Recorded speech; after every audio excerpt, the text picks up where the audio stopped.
Is it time for one nation, one law? The Delhi High Court has reminded the government of the need for a uniform civil code or a code common to all in the country.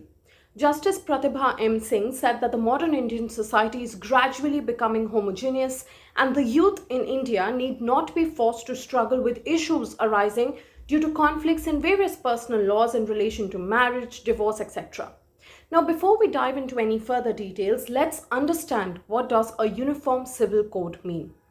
A uniform civil code essentially provides for one law for the entire country applicable to all religious communities in their personal matters such as marriage, divorce, inheritance, adoption, etc.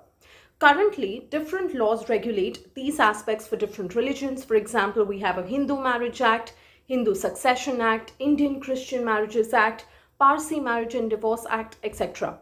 Now, a uniform civil code aims to ensure equality and justice for women in particular, who are often denied their rights in marriage, divorce, and inheritance under patriarchal personal laws. The remarks by the Delhi High Court came while it was dealing with a petition involving applicability of Hindu Marriage Act 1955 in respect of parties belonging to the Meena community. Now, the petitioner husband and the respondent wife got married in June 2012 according to Hindu customs and rites. A petition seeking divorce was filed by the husband before the family court. The wife had filed an application seeking rejection of the divorce petition, stating that the provisions of the Hindu Marriage Act do not apply to the parties concerned as they are members of a notified scheduled tribe in Rajasthan. The family court dismissed the divorce petition by holding that the provisions of the Act do not extend to the Meena community. The order was then challenged before the Delhi High Court. Justice Pratibha M. Singh said that the Hindu Marriage Act applies to everyone practicing the Hindu religion. She said if members of a tribe voluntarily chose to follow Hindu customs, traditions, and rites, they cannot be kept out of the purview of the provisions of the Hindu Marriage Act 1955. The High Court said, as far as divorce proceedings are concerned, if proper tribal customs are not established or the following of Hindu customs or rites is admitted by the parties, there is no reason to hold that the provisions of the Hindu Marriage Act 1955 would not apply. The Uniform Civil Code is also mentioned in the Constitution of India. Article 44 of the Constitution of India says that the state shall endeavour to secure for the citizens a uniform civil code throughout the territory of India. While referring to several decisions of the Supreme Court on the need for uniform civil code, the Delhi High Court said the hope expressed in Article 44 of the Constitution that the state shall secure for its citizens uniform civil code ought not to remain a mere hope. The implementation of the Uniform Civil Code has been on the ruling party, that is the BJP's agenda, and was also mentioned in the 2019 manifesto. The manifesto had claimed that the Uniform Civil Code will protect the rights of all women, drawing upon the best traditions and harmonizing them with the modern times. In September 2019, the Supreme Court had noted that the government made no attempts to frame a uniform civil code, even though the makers of the constitution had expressed hope for such a law. The court had described Goa as a shining example with a uniform civil code. Now, despite the need for a uniform civil code being mentioned in the constitution and various directions by the Supreme Court, things have not really changed in the country.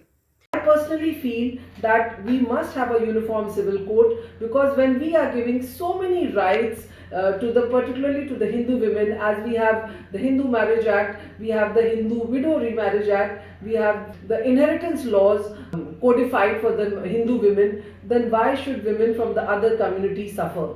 The Hindu Marriage Act is applicable not only to Hindus but also to Buddhists, Jains and Sikhs, and as a result, women from the Muslim community and other communities do not get the same benefit of the Act. Now, with the High Court coming out with such directions that the Ministry of Law and Justice should look into it, I think different communities should be brought on on a common platform, and a debate should start whether it is the right time to have a uniform civil code. Now, there is also another side to this story. Several women's groups and secular organizations have firmly opposed a uniform civil code. Why? They have said that the proponents of a uniform civil code have never so far released a draft or even a rough blueprint of what it would look like.